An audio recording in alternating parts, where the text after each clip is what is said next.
Hi, I'm Aoife and today I'm going to make tear and share yeast bread from the Quarantine Queen's cookbook.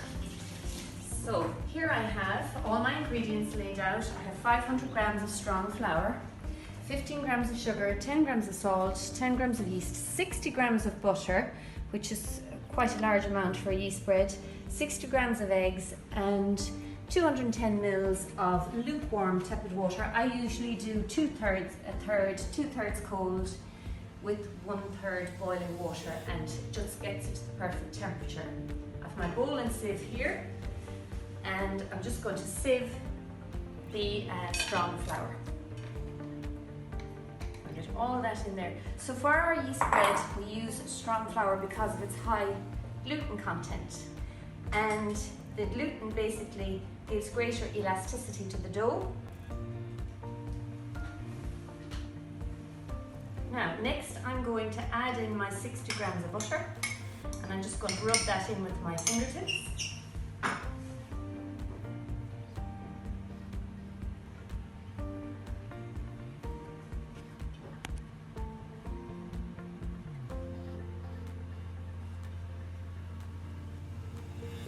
Right, the butter has been rubbed in until it looks like breadcrumbs.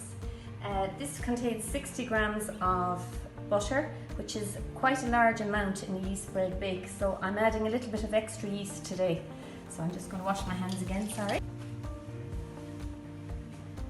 Now I'm going to add in my 10 grams of salt, my 15 grams of sugar, and my 10 grams of yeast. So a sachet of yeast is about 7 grams, so I'm using a sachet and a half today. And I've put them in separately in the bowl. I have the salt, the sugar, the yeast. The salt and sugar actually can inhibit the yeast, so I have put them in separately, and then when I'm ready to go, I mix them all up together. So I'm just going to mix with my wooden spoon. So the yeast is in here now, ready to go with the sugar and the flour, and it's all activated now when I add in the lukewarm water and the beaten egg yolk. So 60 grams of egg is like one large egg beaten into the middle of the bowl. Hold these down here. I'm going to add in my 210 mils of lukewarm water. I'm putting all in, and I'm just going to mix from the centre and mix to a dough.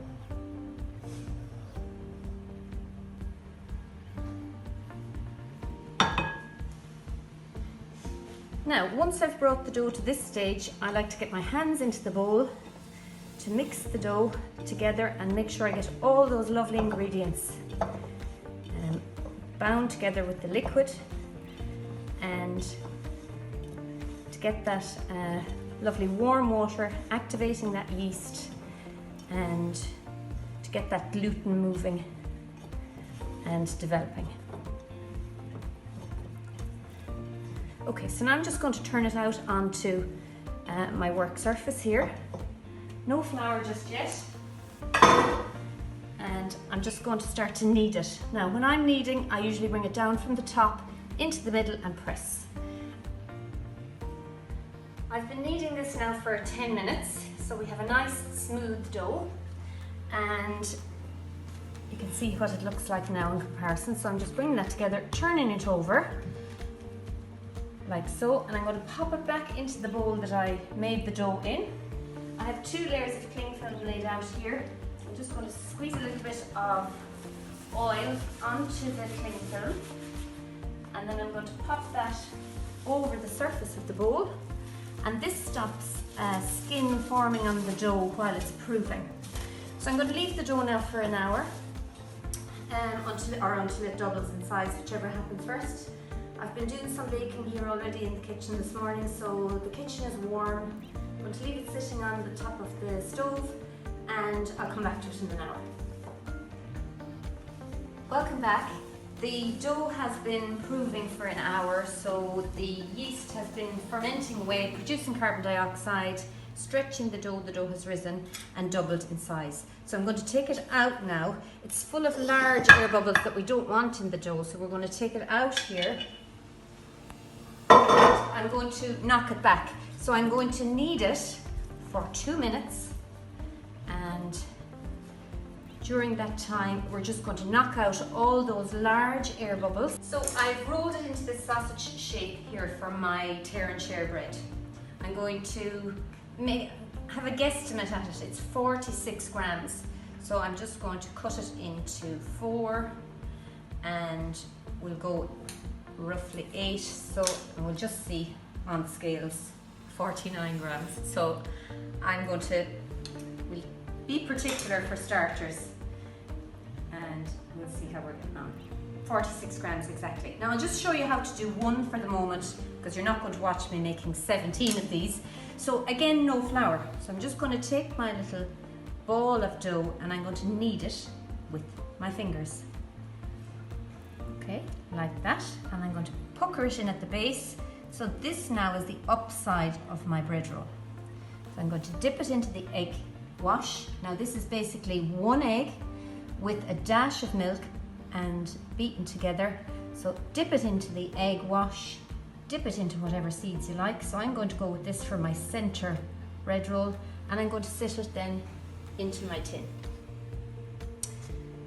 Okay, bring the whole bat over here, sorry.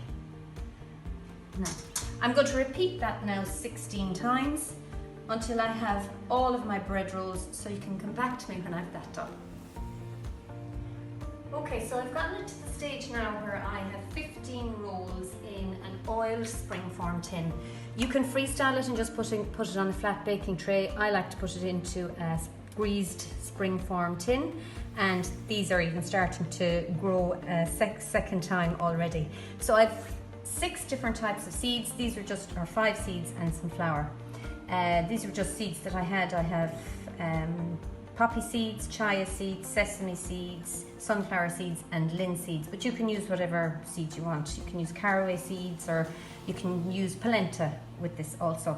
And just finally, to pop in the last 2 rolls, so you need the little dough ball, and to finish it off, I cup my hand over the top of the dough ball and roll it without any flour, and you get a lovely shape on your little roll. So finally to the last 2, and I've decided that the last 2 are going to be sesame and poppy seed. So I'm going to go into the egg wash, into the sesame seeds, and into the tin nice and snug. And the same with the last one, into the egg wash, into the poppy seeds, and into the tin. So I've covered it now with oiled cling film. I'm going to leave it to prove for an hour, and then I'm going to bake it in a hot oven at 200 degrees for 25 minutes. So we're going to put it in at 200 degrees for the first 10 minutes, and then we're going to turn it down to 180. Baking it at 200 degrees kills the yeast, evaporates off the alcohol, and then 180 to finish baking the dough. The second proof is finished. I'm going to take the cling film off the surface of the bread. And while this was proving, I've been doing the cleaning up, so I was making sure that I used an antibacterial spray on the work surfaces to kill any yeast that might be lurking there. So the yeast bread is ready, or my tear and share bread is ready. It looks good, has well risen, and I'm going to pop it into the oven now for 25 minutes. So I'll show you the finished product when it's done.